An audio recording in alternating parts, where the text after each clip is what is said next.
Welcome to our guide on how to remove a reaction on a message on Instagram using your PC.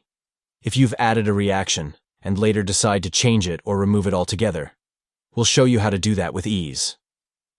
Let's walk through the steps. To begin, open Instagram.com on your PC by entering the website address in your web browser.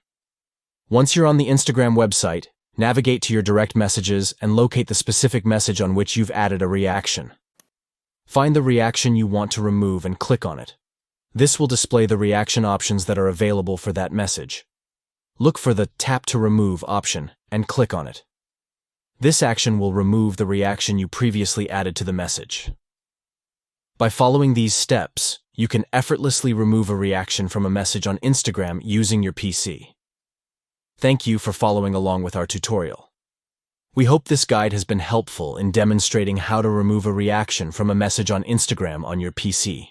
Stay tuned for more social media tips and tricks.